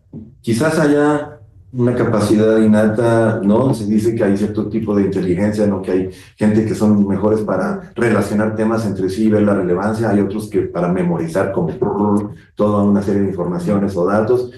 Quizás eso sea, pero de cualquiera de las dos formas o tres o las que haya, se puede practicar. Y lo que estamos buscando justamente en el 5 es formar cognitólogos. Claro. que no psicólogos disfrazados o filósofos disfrazados, cognitólogos, ¿sí? Es decir, ustedes, las nuevas generaciones de estudiantes, ya se supone que ya entran directamente a las ciencias cognitivas como tal, per se. Aunque nosotros, los formadores, bueno, yo soy cognitólogo, pero soy, digamos, el bicho raro ahí, pero los demás vienen formados en su disciplina. Entonces, en ese sentido, por eso insisto en la necesidad de que no solamente haya el director, que está ahí para enseñarle lo suyo o llevarlo, sino otras visiones que están a la mano y cerquita para acompañarles a ustedes y desarrollar esa capacidad. Entonces, en pocas palabras, creo que sí es más esfuerzo, por ponerlo de esa manera, sí es más esfuerzo, pero se puede desarrollar la capacidad para abordar o atacar esos problemas. Y sobre esos estudios, no sé si tú tienes algo que te diga. Sí, bueno, estoy recordando que hay intentos de analizar capacidades específicas, como la memoria, para las diferentes disciplinas científicas. Sí las hay, no es un tema que yo conozca bien, pero sí hay diferencias. Y hay mucha discusión sobre si esto es innato o adquirido, pues, la clásica diferenciación. Hay gente que tiene, se dice que para ser médico hay que tener una gran memoria semántica, por ejemplo. No estoy seguro de eso, ¿no? Y que para ser matemático no hace falta tanta memoria semántica, sino memoria operativa. Yo creo que sobre esto tendría que investigar el problema, si hay diferencias. En el caso de la ciencia cognitiva en particular y de la interdisciplina, no sé si haya estudios, tendría que buscar. Y además no bastaría la mera memoria, porque luego hay que conectar. Procesamiento de la información. Hay que conectar la información, Un pensamiento crítico. Claro. 4 preguntas más y por favor los que quieran preguntar solo tienen que decírmelo. Un momento. Vamos ahora con nuestros colegas. Todos quieren ir. ¿Quién estaba primero? Ana Rosa Pérez Ranzán, según la lista. Por favor, Ana Rosa. Gracias, Atocha. Bueno, gracias, Juan, por tu plática. Cuando hablaste, primero una cuestión muy general. Cuando hablaste de tu visión integral o enfoque integral, destacaste 3 ejes: empírico, conceptual y fenomenológico. Y el eje de la acción, o sea, porque según yo no hay cognición sin acción, digamos, en un enfoque muy pragmatista. Y entonces, y no me estoy refiriendo solo al saber hacer, no, sino, por ejemplo, que no tendrías la idea de causalidad si tú no pudieras generar un cambio mínimo en el mundo, ¿no? Si fuéramos como puras mentes sin cuerpo, cosas así, pero yo no sé si a lo mejor lo estás contemplando en el empírico y ahí entonces depende de qué entiendes por experiencia. Si por experiencia entiendes interacción con el entorno, pues estaría como ahí la acción, pero no sé. Sí. Es que creo que lo dije muy rápido y manera demasiado hermética, pero lo puedo desdoblar un poquito. Yo creo que lo que hacemos en ciencias cognitivas y lo que yo hago, ciertamente, intento poner a trabajar, digamos, dos planos, ¿no? A través de una especie de bisagra. Por un lado, efectivamente, estas 3 dimensiones en la investigación, que son el análisis conceptual, el análisis fenomenológico y el análisis empírico. En el empírico meto cualquier disciplina empírica relevante para estudiar el tema que nos ocupe, por ejemplo, percepción visual. Pero por otro lado, también trabajo dentro de ciertos paradigmas.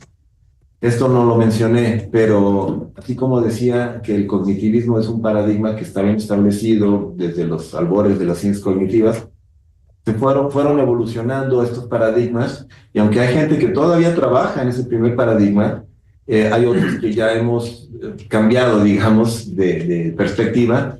Y en lo personal, yo simpatizo mucho con la perspectiva enactivista y también con la pragmática o la pragmatista. De manera que la acción, por supuesto, es fundamental.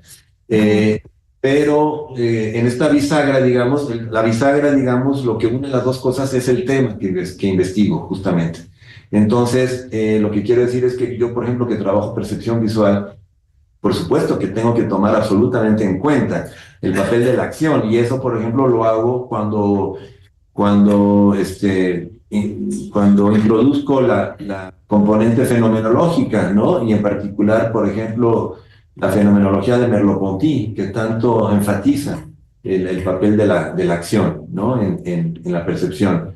Pero lo mismo para Sí, perdón, ¿sí? una teoría de la acción, digamos, donde en el eje empírico, Una teoría de la acción. y que yo creo que siempre es necesaria para Sí, entender claro. la definición. Quizás yo la metería en la dimensión conceptual, porque el asunto, o sea, bueno, se habla de una teoría de la acción como tal, es decir, como una empresa cuasi, vamos a decir, una cuasi disciplina o un campo de saber establecido, entonces yo lo metería así en la dimensión empírica. Pero si hablamos de la teoría de la acción, así como cuando hablamos de la teoría de la mente o este tipo de términos, yo la metería en la dimensión conceptual. Pero si es como un campo establecido así de teoría de la acción, con experimentos y todo, entonces definitivamente va en la dimensión experimental. Y como siempre les digo a mis alumnos, lo que sea, o sea, lleven su canasta al mercado de la cognición y agarren lo que necesiten, no tienen que comprar todo el paquete de todo, ¿no? Entonces, si es fenomenología, entonces no son todos los autores, si es empírico, no son todas las disciplinas que hablan sobre el tema, o sea, hagan su mercado, ¿no? Y siempre y cuando pueda volar el avión que están armando. Pero yo creo que esa canasta, cuando vas al súper, compras en función del guisado que quieres hacer, ¿no? Por ejemplo, según el problema y cómo quieres enfocar ese problema, ya sabes qué disciplinas el problema mismo convoca, ¿no? Sí, exacto. Claro. Sí, así lo presenté o creí presentarlo. Sí, naturalmente recluta el tema o el problema recluta naturalmente las disciplinas relevantes o las principales, digamos, ¿no? Porque no todas quizás. Muy Sí. bien. Ahí hay Cortarnos para poder continuar con nuestro... Gracias, moderadora. Muchas Gracias, Ana Rosa. Un saludo. El compañero, acércate, por favor, para que el micrófono alcance. Gracias por Por la favor. palabra. En relación a las virtudes epistémicas de Vianney, podría parecer que es un asunto incluso de obstaculización de una condición humana que tiene que ver con el abandono de zonas de confort y quizá la capacidad precisamente para abarcar suficiente información, poderla integrar y transformar eso en un conocimiento transdisciplinar o cuando menos inter o multidisciplinar. En ese sentido, ¿cómo se podría? ¿Son virtudes que se tendrían que esperar de los científicos intelectuales o son virtudes que tendrían que ser sembradas en las personas a partir precisamente de estas debilidades y de estas faltas de estas virtudes, ¿no? Claro. Qué bueno que preguntas esto, te agradezco porque justamente los últimos, desde que me interesé en la interdisciplina y me doy cuenta de la necesidad del diálogo, lo que veo es que efectivamente, o sea, acarreamos muchos prejuicios, muchas inercias, no solamente de orden disciplinar, sino también psicológica, que ha impedido esta apertura, ¿no? Y esto creo que podemos todos relacionarnos con ello en cualquier ámbito social. Entonces, lo que hemos hecho, y creo que tú fuiste parte de ello, ya llevamos 2 años haciendo una especie de taller propedéutico cuando iniciamos, en donde invitamos facilitadores, ¿no? Que practican la no violencia o la corresponsabilidad. Tú estuviste, ¿no? Creo, en ese, ¿no? Entonces, lo que quiero decir es que pienso que podríamos y deberíamos hacer los educadores ejercicios en paralelo de desarrollo humano, si tú gustas, o psicológico, que nos facilite la comunicación, la apertura y le bajemos a estas inercias, ¿no? De muchas veces, en este ámbito académico, por cierto, y no solo aquí, digo, en México, en todos lados yo lo he visto, muchas veces hay un ámbito hostil, ¿no?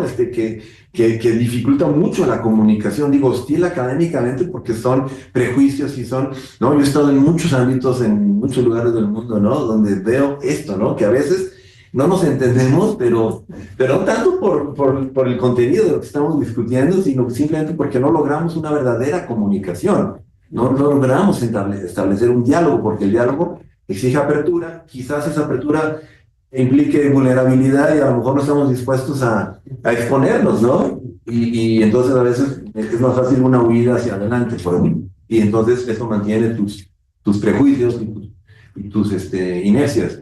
Entonces, la respuesta es que no creo que... No es fácil ser un buen dialogante. Yo soy muy apasionado, por ejemplo, y muchas veces me gana, y si me siento atacado, ¿no? A veces como que levanto las defensas y me cierro, ese tipo de cosas. Pero sí creo que a muchos, a la mayoría, nos convendría tomar este tipo de entrenamiento, ¿no? Que no es estrictamente académico, sino comunicacional. Muy bien, muchas gracias. Pasamos ahora a la sala virtual con el doctor Mario Casanueva. Por favor, Mario. Gracias, Atocha. Bueno, gracias, Juan, por la charla muy sugerente, sin duda alguna. Bueno. Se cerró tu micrófono. Algo pasó. Creo que se nos fue Mario. No se entendió. ¿Qué les parece si mientras regresa vamos contigo? Porque sí, por favor. Doctor Juan, muchas gracias por... Un poquito más fuerte que los... ¿Puedes hablar un poquito más fuerte? Es que hay que oír allá y acá también. Exacto, Sí, de acuerdo. Doctor Juan, gracias por la charla. Quisiera preguntarle, sabemos que el campo de las ciencias cognitivas es de reciente creación, aunque como dice Chomsky, llevamos bastante haciendo interdisciplina.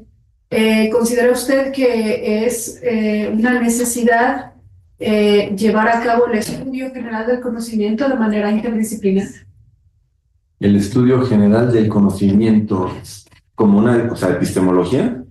Pues sí, es decir, me refiero a... Si es eso, sí, por supuesto, ¿no? Es decir, la epistemología, por ejemplo, yo simpatizo con la epistemología naturalizada, y es cuando tienes que hacer entrar estudios empíricos, justamente, y eso ya te da otra perspectiva, pero yo le agregaría la fenomenología nuevamente para nutrir la epistemología, y también la ontología, y entonces ya tienes ahí interdisciplina. Entonces, como teoría general del conocimiento, sí, y como ciencias cognitivas, más acotado también. Muy bien, muchas gracias. Ahora sí, Mario, regresamos contigo, por favor. No te escucho. Gracias, y una disculpa, no sé en qué momento me quedé hablando Tranquilo. solo, pero bueno. Bueno, una disculpa. Agradecía a Juan por la charla, y iba a comenzar con una queja desde mi más profunda condición de homínido, diciendo que esa renuncia consentida a todo apoyo primate, cuando todo el tiempo estuviste hablando de, digamos, a todo apoyo, digamos, visual, a todo apoyo a nuestra condición de ojo homínido, cuando todo el tiempo estuviste hablando de capas, facetas, situaciones, niveles, aspectos, de cosas que se podían representar visualmente muy bien, y en casa del herrero, asadón de palo, si hay un sentido que impacte a la cognición, es la visión, digamos, sin duda alguna, bueno, todos, ¿no? Pero la visión tiene, me parece, un papel destacado en los homínidos. Bueno, eso al margen. Lo segundo, y ya en serio aquí el comentario, necesitamos ponernos claramente de acuerdo, porque me estoy dando cuenta que no solo utilizamos inter, multi, trans, cada quien como se le pega la gana, sino que están frotando al mismo tiempo varios conceptos de inter, varios conceptos de multi, varios conceptos de trans, y no nos estamos poniendo de acuerdo en qué demonios significan. Yo diría que muchas de las notas que tú has señalado, digamos, como sugerentes para tu actividad en el campo interdisciplinar de las ciencias cognitivas, corresponden a lo que otros hemos señalado como notas características de los aspectos transdisciplinarios. En concreto, digamos, muchos hemos dicho que lo relevante de la transdisciplina es la incorporación de la dimensión de los sujetos como justamente una dimensión importante a la hora no solamente de hacer el conocimiento, sino de poner los fines, de dirigirlo, de gestionarlo, ¿no? Esto me parece que tú lo recoges señalando que se requiere una actitud ética, digamos, una actitud ética hacia la conversación, hacia el diálogo, hacia otras cosas, pero no es más que tomarse en serio los sujetos. Eso por un lado. Por otro lado, el otro comentario que tengo, bueno, tengo otros más, pero ya me los ahorro. El otro comentario que tengo es, cuando estás hablando, y me parece muy bien de, bueno, yo les pido a los alumnos que escojan el objeto o tipos de objetos que tienen, la situación, la circunstancia, las disciplinas que van ahí a participar, y que tiendan una plataforma conceptual desde la cual van a empezar a dialogar. Bueno, esa plataforma conceptual tiene nombre y apellido, no es otra cosa que la modelización, ¿sí? Es la modelización que se ve influida por los lenguajes justamente de los distintos campos disciplinares que participan ahí, ¿sí? Y que tienen por objetivo la construcción de un determinado modelo con ganas de la intervención o de la representación, qué sé yo, ¿no? Pero eso me parece que, bueno, está muy bien, pero perfectamente cabe como una discusión de una nota trans. Por último, bueno, sí, esta queja que tú ahora haces me parece con justicia de, bueno, y los que trabajamos en las ciencias cognitivas, ¿en qué ventanilla nos paramos? Pues bienvenido al grupo, porque es lo común de quienes hacemos filosofía de la biología o filosofía de cualquier cosa. O sea, no somos más que, digamos, pues esperantes a que tener una ventanilla en el CONACYT, que eso sí mueve, por supuesto, la conformación de los campos disciplinares, en donde pones los comités de evaluación, ¿no? Pero bueno, ahí lo dejo ya. Vale, gracias nuevamente. Gracias. Sí, gracias, Mario, gusto saludarte. Sobre la falta del apoyo del soporte visual, yo trabajo percepción visual, soy un apasionado de todo lo visual. Y justamente, por un lado, digo que soy vieja escuela porque yo me formé en Francia y con la técnica de la disertación y del discurso. Oye, en Francia nacieron los impresionistas, ¿eh? Lo que yo encuentro es que justamente tenemos que darle importancia al canal auditivo. Ya hemos perdido, estamos sumergidos, o sea, es decir, lo mío es por un lado, digamos, mi lado romántico, pero por otro lado también una protesta, una renuncia a seguir exacerbando la modalidad visual y oculocéntrica, como también decía el doctor Varela, en la cultura de la cultura en la que nos encontramos, en donde ya todo está dominado por la imagen y que además tiene que estar cambiando y tener a nuestra audiencia ahí hipnotizada. Yo creo que si logramos hacer eso, yo no soy bueno, pero mi padre sí era bueno, como un buen cuentacuentos, es decir, un buen orador es alguien que te captura, que te cautiva auditivamente y que además procesas la información de otra manera, muy diferente, como es leer un libro y poder ver la película. Entonces, es solamente por decir que es una cuestión de preferencia. Tengo muchas otras presentaciones que he hecho en el pasado, pero cada vez soy más reacio, porque cada vez veo que la tendencia es cada vez mayor, o sea, nos está inundando y estamos perdiendo capacidad de procesamiento auditivo, entre otros. Entonces, es por eso que no uso esos soportes, para bien o para mal. Hablas de la... Muy rápidamente. Disculpa, Mario, pero es ya, que okay. No tenemos tiempo, disculpa. Voy a tratar de abordar los otros puntos que señalas. Justamente dices lo inter y lo trans, y de alguna forma señalas que, bueno, estoy totalmente de acuerdo contigo en que hay una cacofonía, realmente es un desorden increíble en el manejo de conceptos, de por sí en el ámbito filosófico, que supuestamente estamos entrenados, ¿no?, para manejarlo de manera más estricta, ¿no?, y precisa, pero fuera de allí, o sea, es increíble el desorden que hay.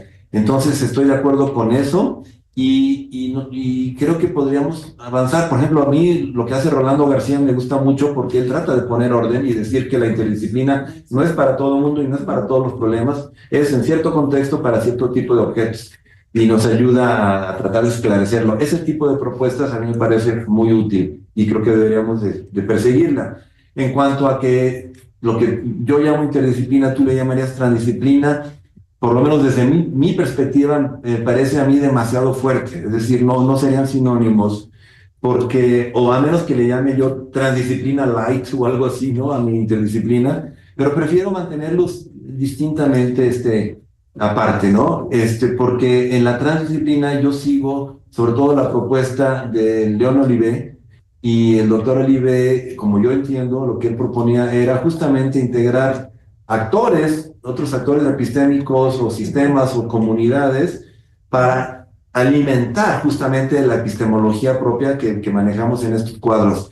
Y eso, es decir, me gusta, pero solo lo puedo ver como un ideal a estas alturas de mi vida porque les decía que la interdisciplina batallo mucho de por sí. Entonces estoy tratando de dominar la interdisciplina antes de ir a la transdisciplina. Y a veces me parece, ya no hablemos de la postura de Nicolescu y de Morán como fueron criticados, que también estoy de acuerdo con la crítica, pero aún así me parece que es como ir a la luna.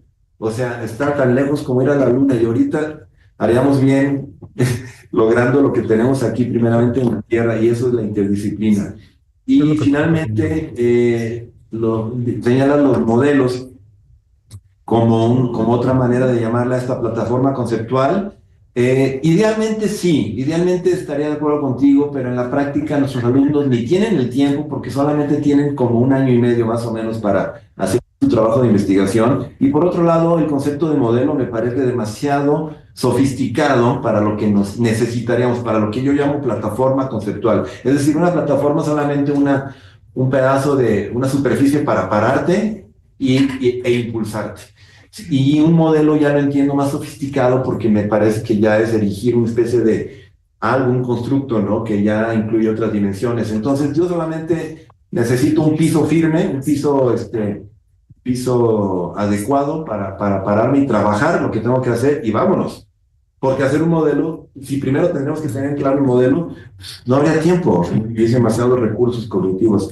Entonces, bueno, demasiado Está costoso. claro es que modelo también es un término polisémico y lo estamos entendiendo. Absolutamente. Sí, claro, a lo mejor, exacto, y a lo mejor yo estoy entendiéndolo de esa manera, de acuerdo. Muchas gracias. Ahora vamos con la pregunta de Ambrosio Velasco, el coordinador. Muchas gracias. Bueno, muy rápido, sugeriría, si le parece bien a nuestra coordinadora, que juntemos preguntas porque nos queda un cuarto de hora. No sé cómo prefiero. ¿Quién más, aparte del doctor Vergara, quiere hablar? José Luis, ¿algún alumno, por favor? Nos encanta que vengan y que pregunten. No. Bueno, es una sugerencia, nada más, como ustedes digan. Creo que... Bueno, no puedo. Te lo enseño. ¿Cómo me mandaste a Atocha? A propósito de la importancia de la visión, el principito, ¿no? Y, claro, lo esencial es invisible a los ojos. Y aquí la pregunta es, bueno, más que la pregunta, el comentario, hay formas de ver, y yo creo que la mayoría de las formas de ver no es con los ojos. Y esto tuviera sentido. Este valor cognitivo. Es decir, si nosotros recurrimos a nuestro lenguaje cotidiano, mi punto de vista, yo veo esto, yo veo el otro, cosmovisión, explico. Las palabras de visión. Entonces, sí, pero no con los ojos. Ese es el punto, ¿no? Y creo que tendríamos que tener, de veras a propósito del Principito y de ese gran filósofo, un concepto transdisciplinario de visión, de ver, ¿no? De visión. Bueno, ese es un primer comentario. Y muy rápidamente, yo creo que el gran problema es cómo llegamos a las disciplinas. Es que estamos invirtiendo en el planteamiento del gobierno. No siempre ha habido disciplinas.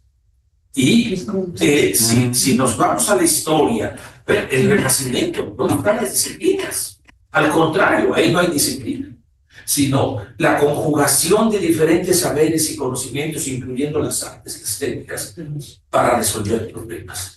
Donde mi pregunta es, ¿cuándo y cómo perdimos? En el siglo XIX. Bueno, hay una hipótesis, ¿no? Si nosotros planteamos la pregunta desde esta radicalidad, ¿cuándo perdimos esa flexibilidad y pluralidad de concurrir diferentes saberes? Concuerdo totalmente, yo también sigo a León con el concepto de transdisciplina, ¿no?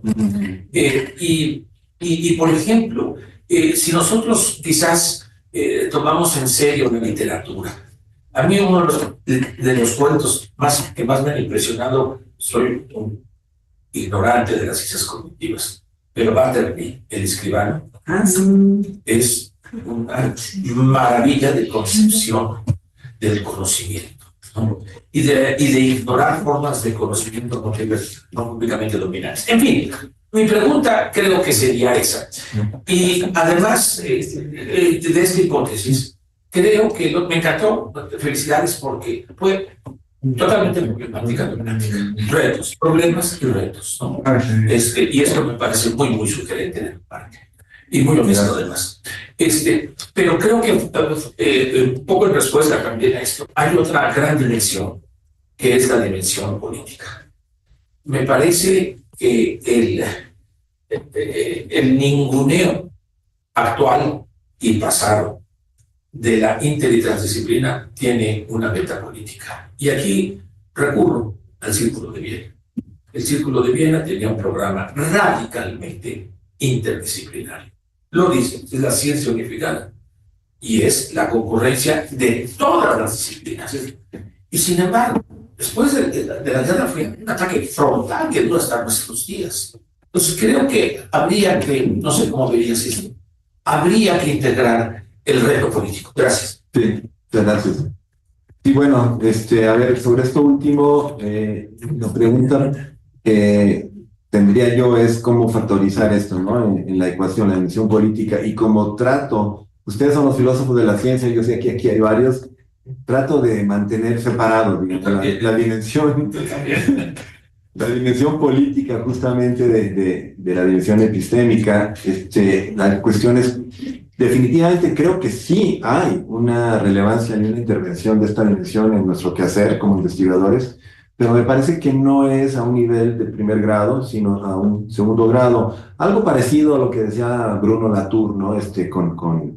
Con su sociología de los laboratorios, ¿no? De dónde vienen los fondos, ¿no? ¿Quién te financia? ¿Cuáles son los intereses? ¿Cuáles son los temas que están en el aire? Ese tipo de cosas. Y ahí creo que la dimensión política está definitivamente presente. Pero de otra manera, por razones metodológicas, trato de mantenerlo lo más, digamos, aislado. Yo sé que no se puede, porque decía yo hace rato que desde una ontología pluralista, perspectivista, Wittgensteiniana, pues todo está conectado con todo, y entonces pues tienes que delimitar cuál es tu campo de pertinencia o de acción, ¿no? Y eso pues es deliberado, es arbitrario hasta cierto punto, pero trato deliberadamente de dejarlo afuera, aunque considero que es fundamental. En la transdisciplina, ahí sí, para que veas, en este marco transdisciplina, creo que sí cabría y debería de, pero les digo, por eso a mí me queda muy lejos todavía eso. En este cambio que mencionas de dónde perdimos el camino, ¿no? Recientemente en mi clase, bueno, el semestre pasado leímos un artículo, me parece, un libro muy interesante sobre cómo surge la psicología, ¿no? Y qué es lo que hizo la diferencia, y es muy interesante ver cómo la ciencia hasta el siglo XIX, pues se hacía todavía en tu casa, ¿no? O sea, los experimentalistas los hacían prácticamente en el garaje o en el castillo. El doctor Frankenstein, ¿no? Ahí en su castillo haciendo experimentos, ¿no? Pero fue Alemania que empezó a instituir, por eso vuelvo a la pertinencia del desafío institucional, administrativo, ¿no? Que empezó a establecer laboratorios en las universidades, y parece que eso fue lo que a finales del siglo XIX, con los graduados, los doctorantes que iban a Alemania, a principios del siglo XX, empezaron a hacer eso en la costa este, en Harvard y en otras instituciones, y empezó entonces a subir la ciencia experimental y a establecerse institucionalmente, mientras que en Inglaterra y en Francia, por ejemplo, pues se hacía de otra manera muy distinta. Entonces, bueno, yo no soy historiador de la ciencia, pero me parece que es relevante para entender justamente por qué se hizo como se hizo, y obviamente una vez que ya nos dictaron el camino, pues esos... Entonces el problema es que nos fuimos demasiado de largo, o sea, creo que era necesario eso, pero nos fuimos de largo, digamos, y ahora por eso decía yo, hay que regresar hacer zoom out y a ver qué estamos haciendo. No solamente estamos apretando una tuerca, ¿no? Estamos contribuyendo quizás a la destrucción masiva si esa tuerca, ¿no? Pertenece a una ojiva nuclear. O sea, no te puedes simplemente desentender, ¿no? De la consecuencia de tus acciones. Y bueno, y sobre el Principito, sí, me encanta, y yo le llamo el corazón a ese otro tipo de visión. Muy bien, bueno, pues sí, estamos sobre el tiempo. Entonces, contrario a lo que pensé hace un momento, les voy a pedir a los doctores Vergara, Díaz, y a ver si me da tiempo a hacer un comentario, que hagan su pregunta, y así cierras tú, por favor. Muchas gracias. Gracias, Juan, por la ponencia. Un poquito más alto, por favor. Quisiera preguntarte sobre tu opinión del así llamado Hexagonal Law, que es presentado por Margaret Boden en su importante libro Mind as Machine, A History of Cognitive Science, en relación a todo el desarrollo que hiciste sobre los tipos de interdisciplina que están ocurriendo o podrían ocurrir en lo que estamos llamando pluralmente ciencias cognitivas. A mí me parece que ese esquema, si bien es solo una posibilidad de entender la relación interdisciplinaria, pues podría ser un buen todavía esquema para organizar, yo diría más que modelar o representar gráficamente, organizar la discusión, porque es muy claro en relación a, primero, qué monodisciplinas estarían participando, y además permitiría, pues, con relación a los avances recientes, por ejemplo, en la robótica, que fue mencionada por ti. Pues Gracias, Francisco. Sí. Creo que está muy claro tu pregunta ya. José Luis, por favor. ¿La hago de una vez? Por favor. Bueno, no va a dar tiempo, pero quería felicitar a Juan. Me pareció una presentación, como dijo Ambrosio, honesta, clara y panorámica, ¿no?, del problema. La diferencia entre inter y transdisciplina, entiendo tu necesidad casi de acotar tu enfoque a la interdisciplina, pero creo que estoy también de acuerdo con Mario y un poco con Ambrosio en que la transdisciplina sí existe como concepto, como práctica, incluso individual, de algunos autores que echan mano de todo lo que pueden para abordar su objeto de interés, y como el reto que tú ves es el reto práctico de hacer una plataforma empírica para lograr abordar un problema. En mi ponencia del principio traté de esta diferencia. Una trans no es una interdisciplina grandota, hay algo más. No solamente que se sumen más, que de por sí ya complica el diagrama de Venn, claro, en muchas intersecciones, sino también agrega una dimensión casi ontológica, y a eso me quería referir brevemente, pero prácticamente no da tiempo. Pero sí, por favor. Bueno, son niveles o son aspectos de los que estamos hablando. Al usar tú muy visualmente la noción de zoom in y zoom out, estamos hablando casi esta imagen visual del foco de análisis muy concreto, muy general. Yo tengo la impresión de que hay una parte aspectual aquí, que en el problema mente-cuerpo que me interesa centralmente es fundamental. Al hablar de cognición como si fuera un nivel superior al nivel biológico, al nivel cerebral o al nivel conductual, estamos metiendo una dimensión ontológica que creo que da al traste con casi todo. Estos son aspectos, no son niveles, son aspectos de tratamiento y perspectivas. Y eso creo que está en el centro. Creo que el centro de nuestra discusión, vamos a tener que regresar al final de todo este ciclo, es regresar a este punto que es ontológico y de filosofía de la ciencia. ¿No? Gracias. Déjenme, si es posible, tomarme mi papel de moderadora y también decir algo.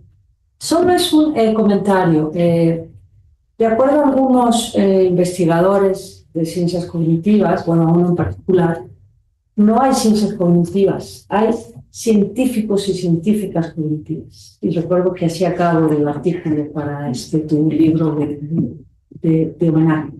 Y esto me lleva simplemente a comentar que, como bien dijiste, cómo han crecido los departamentos y programas de ciencias cognitivas ha sido como han podido. Y como cada quien ha podido acomodar desde el punto de vista tanto institucional como programático, ¿no? Y creo yo que hay que vivir con eso. Y mi propuesta para evaluar los proyectos interdisciplinarios, en realidad es que hay que formar comisiones ad hoc para los proyectos. No puedes, o sea, esta de la comisión de interdisciplinario, pues a mí depende de qué disciplinas yo puedo juzgar. Entonces, bueno, 3 o al menos 2 excelentes observaciones, preguntas. Cierra, por favor, el seminario. Si alguien más quisiera decir algo. Okay. Perdón, no entendí. No. Ok, Okay. Muchas gracias. Pues adelante. Bueno, Juan. sí, entonces, a ver, entonces primero, doctor Francisco, el hexágono de la ciencia. Yo siempre he creído que es también, igualmente, que es un buen comienzo, que es claro. Hablabas, por ejemplo, de la monodisciplina que constituye el hexágono.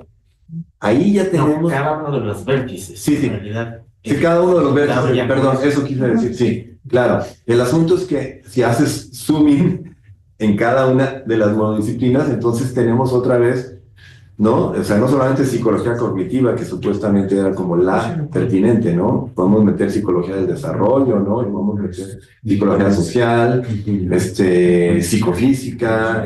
Entonces, ya con eso, lo menciono porque tengo un colega que dice que ya dentro de las neurociencias puedes hacer interdisciplina, ¿sí? Es decir, si pones a trabajar la neurofisiología con la neuroanatomía, la neurobiología, entonces, o lo que X, ya está haciendo interdisciplina. A mí se me hace que es un poquito abusivo eso.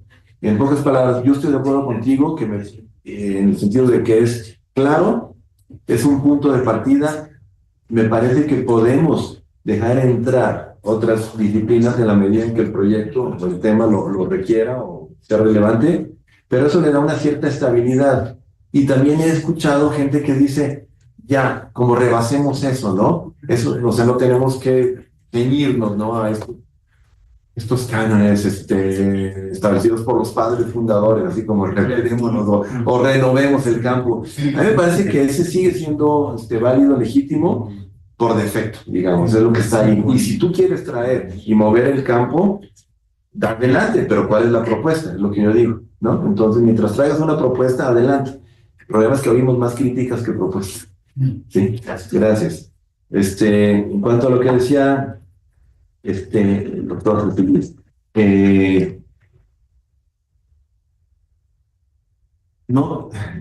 mi necesidad de mantener las cosas claras, por supuesto que está ahí, pero yo considero que si realmente nos tomamos en serio la transdisciplina, por lo menos lo que yo he escuchado ahí, insisto, que tendría la impresión de que nunca acabo, o que siempre va a haber ahí algún elemento que no abordo y que me queda por trabajar, y entonces yo me siento más cómodo. Pero de hecho en el centro es parte de la misión y visión trabajar bajo una perspectiva, dice, transdisciplinar. Eso es lo mejor que he logrado, ¿sabes? Para decir, estamos en lo de camino a, pero algún día, ¿no? Algún día. Entonces, en ese sentido, por eso no deliberadamente no me siento concernido, digamos, por los problemas de la trans, porque todavía no resuelvo los de la inter. Aunque reconozco que son vasos comunicantes y hay una zona ahí difusa, ¿no? Pero definitivamente sé lo que no me checa, como ya lo presenté, estas propuestas milenaristas, ¿no? Eso sí, no. Pero hay otras cosas, sí, por supuesto, fundamentales. La cosa es, otra vez, cómo la integra, y eso es otro tipo de problema que algún día espero poder resolver o abordar, por lo menos. Los aspectos versus los niveles, sí. O sea, digo, sí, creo que es mejor palabra aspectos, y sí, pero yo sé que tú trabajas a niveles también de una manera más, la conozco, ¿no? Como escalas, ¿no? Las escalas. Están los dos. Pero creo que aquí lo que junta las dos es justamente la ontología. Okay. Y en ese sentido, no me gustaría perderme algún aspecto ontológico de un objeto que estudio, ¿sí? En aras de su explicación, o sea, es decir, injustamente dejándolo fuera. Y en ese sentido estoy totalmente abierto. No le llamaría trans a eso, transdisciplina, pero definitivamente tomar lo que es relevante, como en el caso de las plantas psicotrópicas, lo que considero que es los aspectos que son relevantes para hacerle justicia epistémica a este objeto, y poderlo trabajar e investigarlo cabalmente, como digo ahí. Y para terminar con lo que la doctora Tocha nos decía, dices, no hay ciencias cognitivas, hay cognitólogos y cognitólogas, eso sí los hay, definitivamente, no hay ninguna duda, de hecho, ¿verdad? Bueno, no, todavía no tienen su diploma, pero les aseguro que existen. Y vamos a ver varios. Esa parte no la dudo. Que haya ciencias cognitivas, también lo creo, en el sentido de que aunque es una constelación, eso es algo que he discutido con el doctor Gallagher, porque él justamente, él es editor de Phenomenology and the Cognitive Sciences, así se llama esa revista, ¿no? Y justamente él dice que hay justamente un punto medio en donde tenemos que encontrar una cierta cohesión para llamarle constelación, conjunto, grupo, algo una membrana, digamos, que de algún tipo reúna estas disciplinas, pero por otro lado que no sea, y eso es algo que también discutimos en la última sesión donde vine aquí, que no sea tan rígido como para que no permita la evolución o la apertura a otros campos. Entonces yo diría que sí hay ciencias cognitivas, pero de alguna forma están sujetas a, digamos, a la situación real de aplicación o de existencia institucional en las que se practica, y en ese sentido efectivamente hay programas hay centros hay redes pero bueno, sí, no soy 100% nominalista, entonces pienso que sí hay tal cosa como una constelación llamada ciencias cognitivas. Muy bien, pues muchísimas gracias a todos. Los que están en YouTube o estarán en un futuro, espero que también disfruten de escuchar. Muchísimas gracias. Antes de retirarnos, quiero pedirle a Natalie, por favor, si nos anuncias el seminario del próximo mes y también las actividades que vamos a tener de aquí a 13 de diciembre, si no me equivoco, que va a ser la exposición de la si no me equivoco, ¿verdad? Sí. El próximo. ¿Y no han entendido el 10? Claro. Gracias. Por favor, para que te puedan ver los colegas. Sí, pero Juan, tú que... No. Bueno, el próximo mes, el martes 10, a esta misma hora, de 12 a 2 de la tarde, la doctora Adriana Murguía va a presentar en la sesión ordinaria del seminario la conferencia Autopoiesis y Sociedad, la construcción transdisciplinaria de una teoría general de la sociedad. Se va a transmitir por Zoom y por YouTube ¿Qué también. día va a ser? ¿No? Es el martes 10 de diciembre, de 12 a 2. ¿En dónde? Aquí en la sala José Gauss. Ok. Perfecto. Y además, ¿qué tenemos? Y después tenemos varias actividades del doctor Andoni Ibarra. La primera de ellas es el 25 de noviembre a las 4 de la tarde. Va a presentar junto con la doctora Ana Rosa, la doctora Senia Rueda, la doctora Rosaura Ruiz y el doctor Ambrosio Velasco el libro La filosofía socialmente comprometida de John Olivet. Esto va a ser a través de Zoom y la liga ya se la mandamos a los integrantes y si la requieren la pueden encontrar en la página del posgrado de Filosofía de la Ciencia o la pueden pedir al correo del Seminario de Problemas Científicos y Filosóficos. Y después hay otras dos actividades más que organiza el Seminario de Universitario de Problemas Científicos con apoyo del posgrado de Filosofía de la Ciencia. El primero de ellos es el Seminario Ciencia y Tecnología Abierta y Responsable, Gobernanza Anticipatoria de la Investigación y la Innovación. Va a ser del 25 al 27 de noviembre por la tarde. El primer día es de 6 a 8 de la noche, el 26 y 27 es de 4 de la tarde a 7 de la noche en el aula Luis Villoro de este instituto. Y también se va a transmitir. Se va a transmitir por el canal de YouTube del seminario. Y el último evento es la conferencia del doctor Andoni Ibarra llamada Inter y Transdisciplina en el Conocimiento Orientado a Misiones.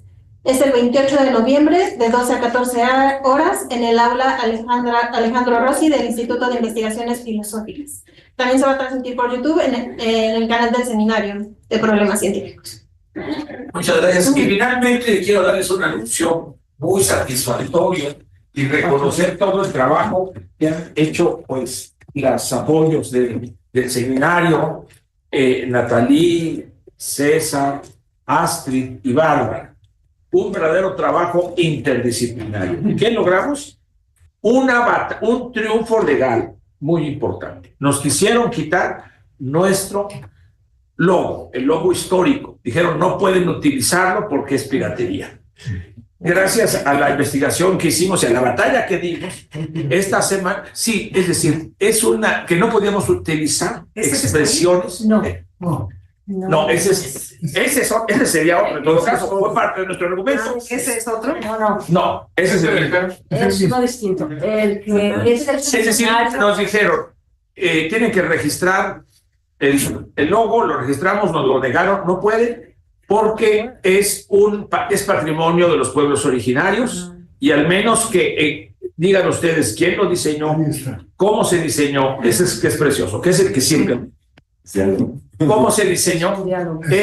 Y que el autor no lo podemos dar. Bueno, hicieron una investigación en archivo, encontraron la viñeta original. Esa es la viñeta original, que la hizo, por favor, acuérdanos. Miguel Covarrubias. Miguel Covarrubias hizo ese diseño. No tuvimos la carta, pero hicimos toda la documentación, gracias pues a este trabajo que hicieron, de archivo y legal y todo, y finalmente esa semana dijeron, se autoriza al seminario. Es de Miguel Covarrubias. Sí, exactamente, si fuera prehispánico, ese sí es prehispánico, ahí no hubo problemas. Está inspirado en una Pero ganamos esa batalla. Ay, qué bueno. Ambrosio fue el de contar el que Claro, eso es muy importante lo que dices, claro. Es el original del seminario. Es el original, nos quería el quitar. logo de este seminario que ahora es universitario, en realidad fue el primer seminario interdisciplinario en nuestra universidad. Pero pues sí, nos dio mucho gusto porque esta semana la semana pasada recibimos finalmente de la Secretaría de Desarrollo Institucional, no sé qué instancia del gobierno, que es el que autoriza esto, nos autorizó. El Instituto Nacional de Propiedad Intelectual. Finalmente. Pues, Entonces, felicidades. habemos luego ya registrado. Ahora tenemos que poner una ley, ¿verdad? El documento dice marca registrada, qué horror, no se lo vamos a poner. Pero quería darle esa noticia y el reconocimiento al trabajo muy arduo que hicieron en archivo y que dimos la batalla.